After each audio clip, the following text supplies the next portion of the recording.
সকাল সকাল বাসার জন্য বাজার নিয়ে আসা হয়েছে। তো মাংসর বাজার শেষ হয়ে গিয়েছিল। তাই সকাল সকালই বাজারটা করে ফেলেছে। তো হ্যালো এভরিওয়ান, আসসালামু আলাইকুম। আই হোপ সবাই ভালো আছেন। তো সকাল সকাল এখানে নিয়ে আসছে হচ্ছে গিয়ে গরুর মাংস, কলিজি আর ছিল হচ্ছে গিয়ে গরুর মগজ আর ছিল তিলি। তো এগুলো নিয়ে আসছে। তো এগুলোকে আমি সব প্যাকেট করে রেখে দিব। আর শুধু ব্রেনটাকে আমি আরকি যেটা মগজ সেটাকে রান্না করে নিব আজকের জন্য। তো সাথে আবার মুরগিও নিয়ে আসছিল। যেহেতু মাংসের বাজারটা একটু বেশি লাগে বাচ্চাদের জন্য, তাই এগুলোকে সব কেটে ধুয়ে সব পরিষ্কার করে রাখা হবে। তো সবকিছু গুছিয়ে রাখার পর এখানে চলে আসলাম একটু বেশি করে পেঁয়াজ দিয়ে আমি গরুর যেই মানে মগজটা ছিল সেটাকে আমি নিয়ে নিয়েছি রান্না করার জন্য। তো ১ম এ আমি পেঁয়াজটাকে একটু বেশি করে পেঁয়াজ নিয়েছি। প্রায় ২ কাপের মতো পেঁয়াজ নিয়েছি।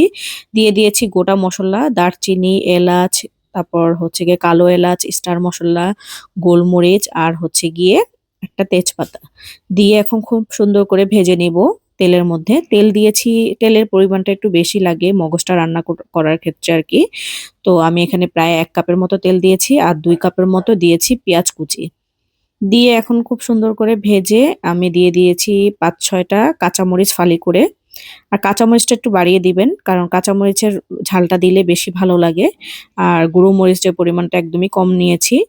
তো আমি এখন মসলাগুলো দিয়ে দিব। এখানে ১ চামচ দিয়েছি হলুদ গুঁড়ো, মরিচের গুঁড়ো দিয়েছি 1/2 চামচ, আদা বাটা দিয়েছি 1/2 চামচ, ১ চামচ দিয়েছি রসুন বাটা, আর দিয়েছি 1/2 চামচ মাংসর মসল্লা, যেটা বাসায় তৈরি করা ছিল সেটাই।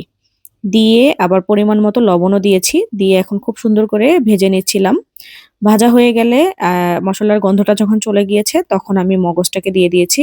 আর মগজটাকে আমি ভিতরের যে রগগুলো থাকে সেগুলোকে আমি ফেলে দিয়েছি ধুয়ে খুব ভালো করে। তো ক্লিন করে নিয়েছি ভালোভাবে।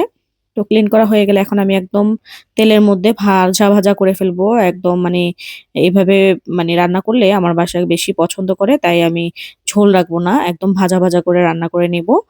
তো আমি একটুও পানি দেইনি। এভাবে রান্না করলে মগজটা খেতে বেশি ভালো লাগে। তো দেখেন মগজ রান্নাটা কতটা সুন্দর হয়েছে। তো যাই হোক মগজ রান্না শেষ করে এখন আমি চলে আসলাম বাচ্চাদের টিফিনের জন্য।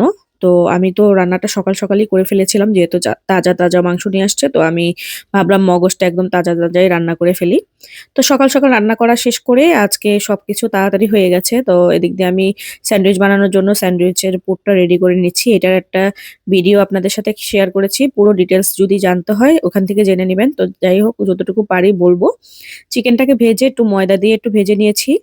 আর দিয়ে দিলাম লিকুইড দুধ। দিয়ে আমি চিকেনটাকে রেডি করে নিয়েছি। এভাবে চিকেন দিয়ে মানে আপনি যদি পিজ্জা কিংবা আপনার স্যান্ডউইচ বানানোর ক্ষেত্রে দেন তাহলে খুব ভালো লাগে। আমি একসাথে বানিয়ে রাখি। যখন তখন যেটার প্রয়োজন হয় সেটার ক্ষেত্রে আমি এটা দিয়ে থাকি।